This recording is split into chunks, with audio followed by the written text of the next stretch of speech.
guitaristes, bonjour. Aujourd'hui donc la lettre à Élise, un morceau de Ludwig van Beethoven. Ludwig, né en 1770 et mort en 1827. Bon, il composa la lettre à Élise en 1810. Donc l'histoire, la petite histoire de ce morceau, en fait, il rentre du lycée avec ses potes, descend en bas d'un immeuble, voilà, il discutait en bas d'un immeuble, je pense que ça devait être cité Mozart ou cité Ravel, je ne sais plus trop. Et du coup, pleine discussion, il y a une jeune fille qui passe, et là les copains, ah mademoiselle, vous êtes fort jolie de votre personne, vous avez un prénom? La jeune fille, un peu farouche quand même, elle leur dit Élise. Voilà. Donc, bon, les copains, machin, ils continuent. Et là, Ludwig, il est quand même bien touché par la jeune fille qui vient de voir. Il la trouve très belle. Bon, là, il ne veut pas rester. Il appelle son père. Ouais, papa, tu viens me chercher, s'il te plaît, il faut que je rentre. Bon, papa, il arrive en 4x4, tranquille. Ça va, mon fils? Ouais, t'as passé une bonne journée? Ouais, j'ai surtout rencontré une belle jeune fille. Franchement, elle est très, très belle et tout. Le papa, bah, écoute, t'as quand même du talent, écris-lui une chanson, joue-lui un morceau de piano, enfin, compose-lui quelque chose. Ludwig, ni un ni deux, il rentre à la maison, il prend papier crayon, Élise, Élise et moi, on est heureux comme ça. Ouais, non, ça ne marchera jamais. Du coup, il prend le piano, ah, ça c'est super. Voilà. Il faut quand même savoir que plus de 200 ans après, cette chanson est une des plus connues au monde, quoi. Élise, le prénom Élise, passé à la postérité. Franchement, j'espère qu'il a eu droit au bisou, le gars. Hein. Bon, nous, on va peut-être pas rester accrochés au filet comme des huîtres de Bouzik toute la journée. On va télécharger la tablature qui est en dessous et on va commencer à travailler le morceau. Donc, ce qu'on va faire, bon, la tablature, ça va vous montrer un peu la main gauche. Je vais vous montrer aussi, mais on va surtout s'intéresser à la main droite. Donc, ce travail est vraiment dédié à la main droite. Quel doigt fait quoi, de manière à pouvoir insister sur certaines notes, faire des arpèges avec d'autres, etc. Vous l'aurez compris, donner l'importance à chacune des notes. Voilà, donc on s'installe tous et on se retrouve tout de suite. Les 9 premières mesures. Je dis les 9 premières mesures car la levée compte pour une mesure sur la tablature. Je vous joue d'abord tout ça lentement et après on étudie les doigtés.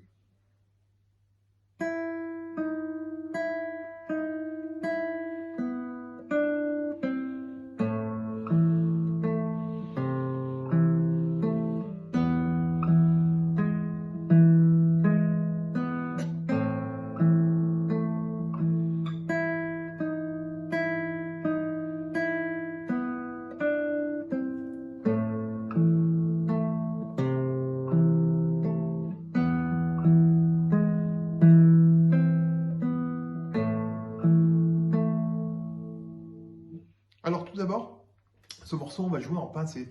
C'est-à-dire que les doigts de la main droite vont tirer la corde et partir vers le haut. Voilà. Contrairement au buté, le buté, on pose le doigt sur la corde, il la tend et il vient s'arrêter sur la corde d'à côté. Donc ça nous permet de jouer, d'accentuer certaines notes. Mais on ne va pas faire ça, on va pincer, c'est-à-dire allez, partir vers le haut. Je me répète. Voilà, donc tout le morceau sera joué en pincé. C'est parti. Donc, les premières notes de ce morceau, on utilisera le petit doigt, quatrième doigt sur la corde 2, casse 4 pour faire le ré dièse. Et ici, on va faire majeur et index pour commencer. Alors, pourquoi majeur et index? C'est tout simple. La main, naturellement, si je la positionne sur la guitare, je vois que j'ai l'index plus haut que le majeur. Donc là, comme je vais commencer par la première corde, qui est plus basse que la deuxième corde, il est naturel que le majeur attaque la première corde et ensuite l'index sur la deuxième corde. Si j'essaye de faire l'inverse, il va falloir déjà que je crée une petite tension dans la main. C'est pas du tout naturel. J'ai toutes les chances de me tromper. Donc, voilà, je joue au plus simple possible, finalement. Et j'alterne les deux doigts pour pouvoir gagner de la vitesse. Si je joue avec le même doigt à cette vitesse, ah bah super. Par contre, c'est terrible. Je vais avoir un son pas très agréable. Je risque de me tromper. Donc, voilà, majeur, index, majeur, index.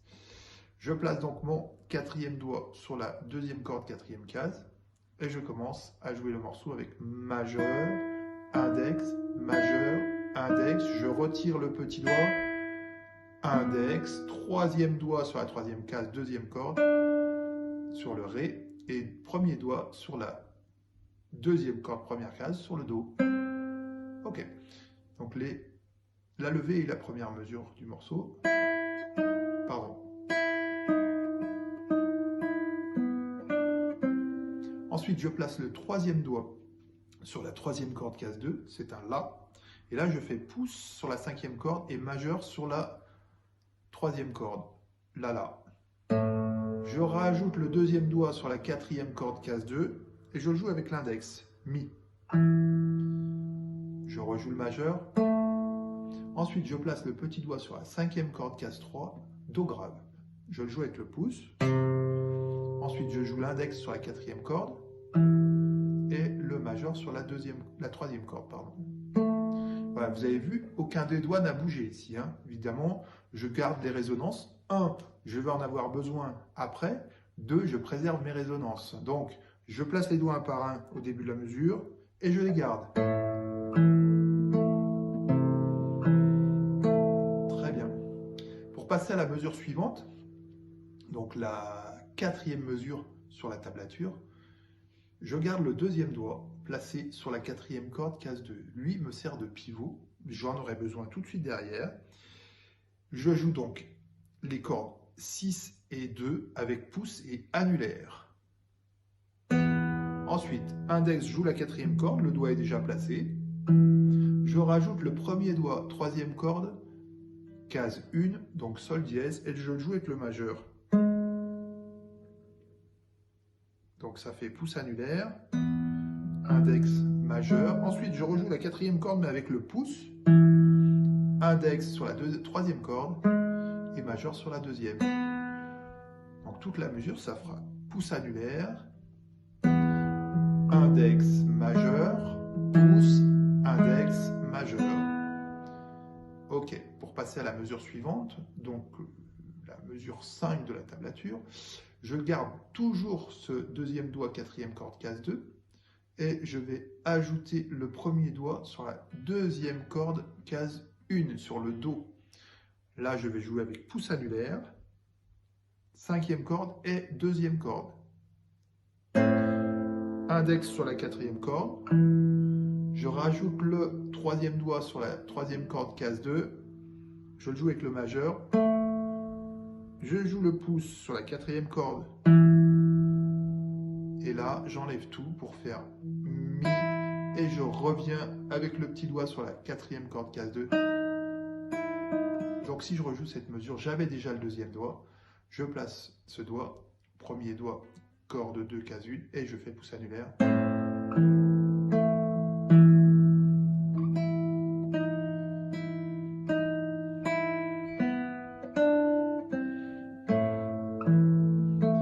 Pouce, index, majeur, annulaire, index, majeur, index, pardon.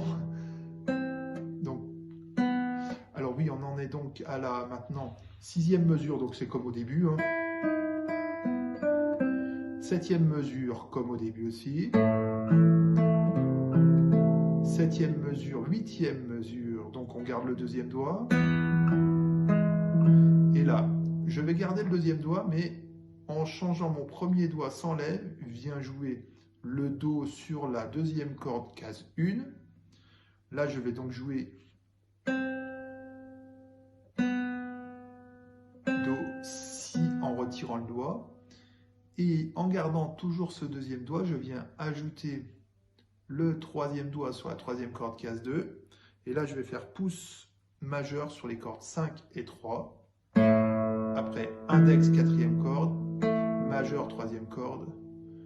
On a fini la première partie. Ça rattaquera, il y a une reprise. Donc les deux points avec les deux barres, une fine, une grosse, ça veut dire qu'on a une reprise. Et on va reprendre directement à la deuxième mesure. Alors, je vous le refais lentement et on passe à la suite.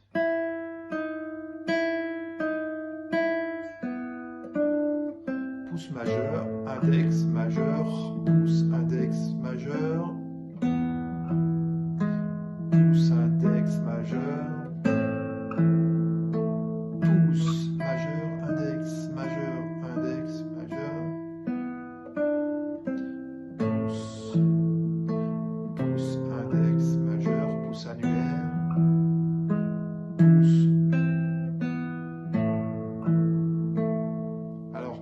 certains moments, je vais faire du pouce et d'autres les doigts. En fait, mon pouce là va servir à faire sonner de la même manière les notes de la basse. Donc en fait, ces notes graves qui vont faire 1 et 2 et 3 et 1 et 2 et 3 et 1 et 2 et 3 et... Voilà, ça c'est une ligne de basse en fait, et si je la joue tout au pouce, elle va sonner pareil. Si je la joue avec des doigts différents, ça risque de sonner bizarre, parce que ça va faire... Ouais, on va se retrouver avec des sonorités différentes, et comme finalement c'est une voix spéciale, on voudrait qu'elle sonne pareil. Donc ça va donner ce genre de choses en réalité.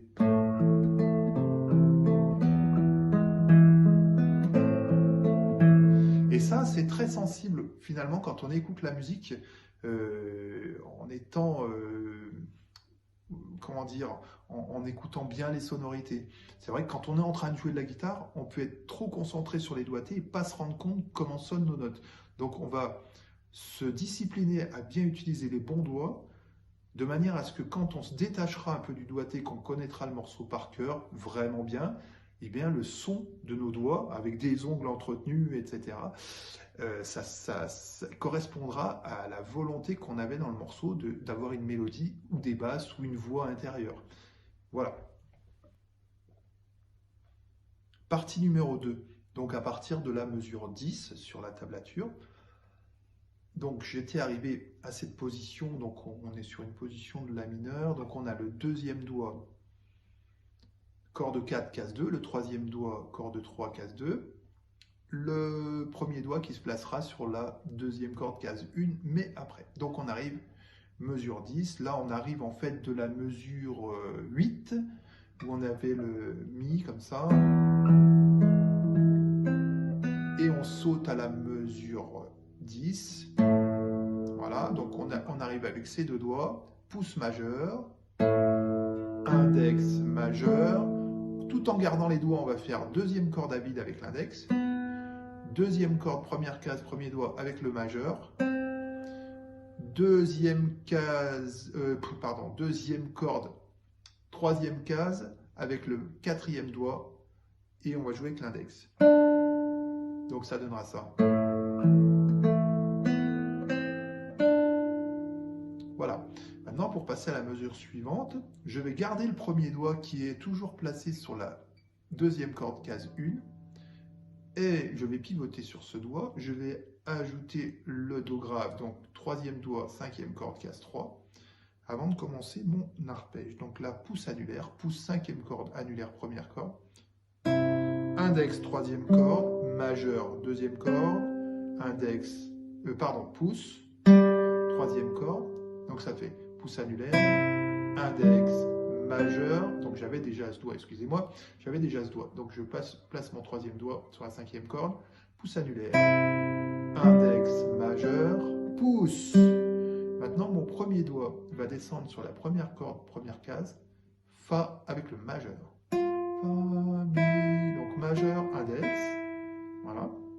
Là j'enlève tout, je place mon deuxième doigt sur la grosse corde, sixième corde, case 3, mon petit doigt sur la deuxième corde, case 3. Là, je vais donc faire pouce annulaire sur les cordes 6 et 2, index, quatrième corde, majeur, troisième corde, et là, je rajoute le troisième doigt sur la quatrième corde, case 3, un pouce, pardon. Voilà, donc ça va nous donner ça. Pouce annulaire, index, majeur, pouce. Maintenant, majeur joue la première corde à vide et index joue la deuxième corde. Voilà, j'ai trois doigts posés sur la guitare. Donc je suis arrivé, je place ces deux doigts, le doigt 2 et le doigt 4, pouce annulaire, index, majeur, pouce, majeur, index. Là, je vais tout changer, donc je vais placer le premier doigt, corde 2, case 1, pouce annulaire, pouce cinquième corde annulaire, deuxième corde. Je place le deuxième doigt, quatrième corde, case 2, index. Je place le troisième doigt, troisième corde, case 2, majeur. Je joue le pouce sur la quatrième corde. Et ensuite, je rajoute le petit doigt sur la deuxième corde, case 3, majeur. Je l'enlève. J'ai toujours mon premier doigt qui est placé sur la deuxième corde, case 1, sur le Do, et je joue index. Donc j'arrive cette mesure 13.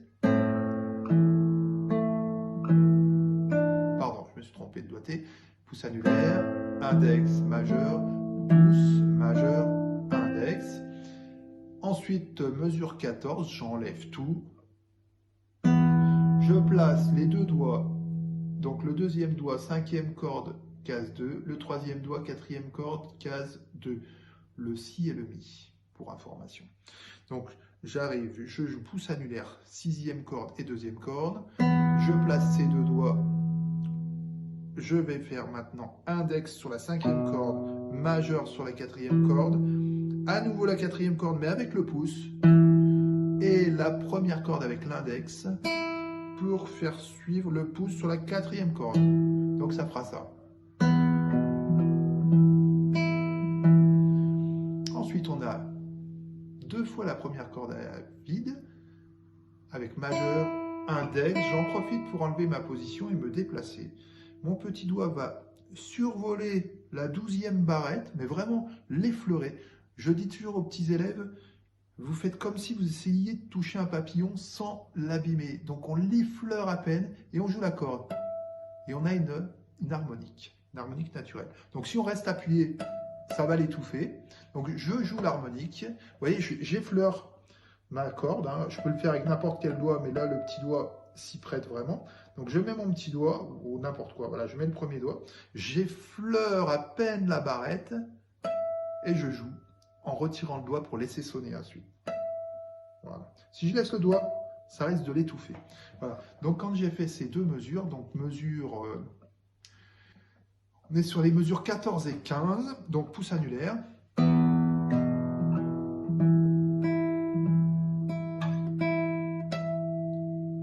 Voilà, j'ai retiré mon doigt très rapidement après l'avoir joué. Et je laisse sonner mon harmonique. J'en profite pour me rapprocher de ma quatrième case et je reprends la même partie qu'au début finalement. Donc mesure 15, je rattaque la partie du début. Mesure 16. Mesure 17. Du coup, comme au début, pouce index majeur, ensuite je garde le deuxième doigt, pouce annulaire, pouce, index, majeur, je garde le deuxième doigt toujours, l'index descend sur la deuxième corde, pouce,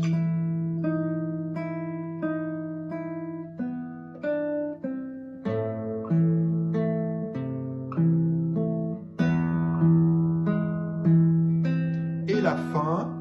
Donc j'ai toujours ce deuxième doigt qui reste placé, je place le troisième doigt en dessous, sur la troisième corde, case 2, et je vais faire pouce majeur, index, quatrième corde, majeur, troisième corde, j'en suis à index, deuxième corde, à vide, je place le premier doigt sur la deuxième corde, case 1, majeur, je joue la première corde à vide avec l'index. Pour l'instant, j'ai rien enlevé, hein. Vous avez vu? Et au moment où je joue cette première corde à vide, j'enlève tout. Je viens me placer comme tout à l'heure pour jouer une harmonique. Donc au-dessus de la barrette numéro 5, la frette, 1, 2, 3, 4, 5, 6, 7, pardon, de la quatrième corde. Je l'effleure, je joue avec le pouce et j'enlève vite mon doigt après l'avoir joué. Voilà. En fait, les harmoniques seront vraiment sur la barrette, sur la frette. Donc on en a en case 5, on en a en case 7. C'est vrai qu'on en a en case 5, on en a en case 12. Puis quand on sait bien les faire sonner, on se rend compte qu'on en a un petit peu partout en fait. Largement utilisé dans le rock, tout ça. Ok, donc je vous refais ces deux mesures de fin. Pouce majeur, index, majeur, index, majeur, index, on enlève tout, on vient au-dessus de la barrette numéro 7, quatrième corde, et on joue l'harmonique. Fin donc du thème principal de la lettre à hélice. Alors, j'ai insisté sur les doigtés. C'est très important de respecter ces doigtés. Donc, majeur index, le pouce quand il doit y avoir lieu, l'annulaire quand il doit y avoir lieu. C'est pareil, si on doit jouer deuxième corde, quatrième corde, troisième corde, quatrième corde, on ne va pas sauter comme ça. On va utiliser les trois doigts tant qu'à faire. Annulaire, majeur, index, majeur, index. En fait, c'est le propre des arpèges. Ensuite, bon, cette ligne de basse, on a bien compris qu'une ligne de basse, voilà, elle sonnera mieux si elle est jouée toujours avec le pouce. Et puis, au début du morceau et dans les parties où on utilise ces deux notes, mi, ré, mi, on va éviter d'enlever le doigt, on va éviter que le deux petits doigts touchent la corde et que ça donne ou faire je ne sais quoi. Voilà. En fait, on veut lier les notes les unes aux autres. En fait, la musique, c'est je joue un son, pam, et il part comme ça, il rebondit sur un autre. Il fait pas ça, paf, paf, paf, paf, et ça agresserait l'oreille en fait. À certains moments dans la musique, on peut nous demander de faire pareil, pardon.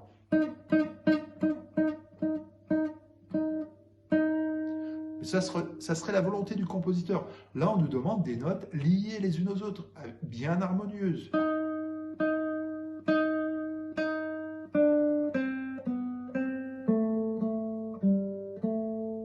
Ouais, là, il ne s'agit pas de faire...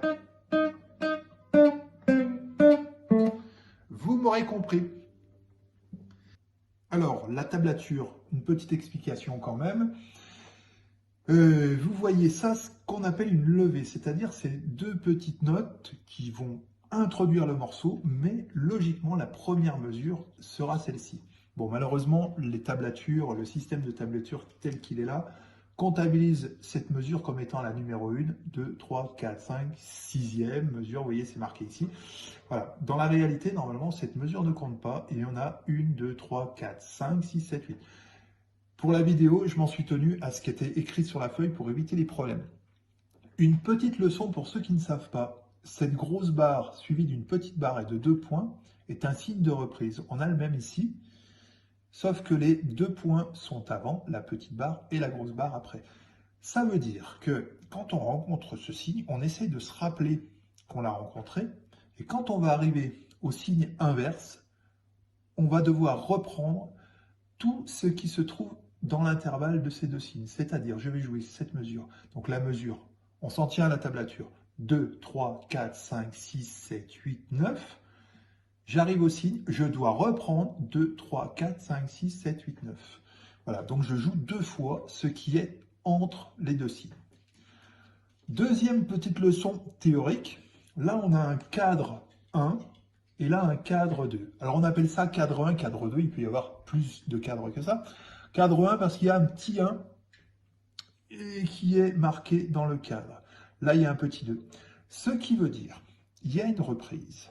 La première fois, cadre 1, parce que la première fois qu'on joue ce qu'il y a dans la reprise, on joue ce qu'il y a dans le cadre 1. Donc, la première fois, je vais jouer 1, 2, 3, 4, 5, 6, 7, 8, 9. Et la deuxième fois, ce qu'il faut retenir, c'est que je vais jouer 2, 3, 4, 5, 6, 7, 8, et je vais sauter au cadre 2, le cadre 2 qui lui nous mènera à la suite du morceau. Donc si vous avez bien compris, et si je me suis bien expliqué, on joue l'introduction, donc la levée, l'anacrose. On oublie. Après, on joue ce qui se passe entre les barres de reprise. Donc cette mesure, 3, 4, 5, 6, 7, 8, 9. On doit reprendre ici, 2, 3, 4, 5, 6, 7, 8.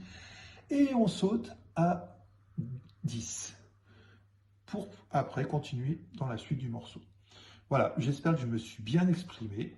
Alors un petit rappel pour la tablature. Alors dans ce morceau, je me suis adressé justement à des guitaristes qui n'avaient pas forcément suivi une école de musique, un conservatoire, des cours, voilà. Donc, tablature. Hein, les autres peuvent me demander aussi la partition, il n'y a aucun problème. Alors, la tablature, on voit finalement les 6 cordes de la guitare en face. C'est-à-dire que je vois un manche de guitare comme ça, excusez-moi, mais voilà, je vois un manche de guitare comme ça. C'est-à-dire que la grosse corde est en bas, la petite corde en haut. Et bien sur la tablature, je vois exactement la même chose. La petite corde est en haut, la grosse corde est en bas. Ce qui veut dire que le premier zéro que je rencontre, ça veut dire que je dois jouer la première corde, la petite corde, corde 0. Ensuite, le deuxième chiffre que je rencontre, ça veut dire que je dois jouer la deuxième corde sur la case 4. Ne pas confondre avec les doigts, évidemment. Là, c'est vraiment les cases qui sont écrites. Voilà. Donc, par exemple, ici, je dois jouer la cinquième corde à vide, plus la troisième corde, case 2. Voilà. Je pense que tout y est pour la tablature. Bon, les notations, hein, les soupirs, les croches qui sont indiquées quasi pareil en solfège. Tous les symboles sont les mêmes, effectivement. Voilà, les harmoniques qui sont notées armes et avec un petit carré. Voilà, arme, petit carré, c'est le symbole harmonique. Voilà, je crois que tout y est. Je vous remercie pour cette petite leçon théorique. Voilà donc pour l'adaptation du thème principal de la lettre à Élise. J'espère que vous avez passé un bon moment. Quoi qu'il en soit, si vous avez la moindre question, il y a les commentaires. Voilà, maintenant vous savez me trouver. Alors à très bientôt.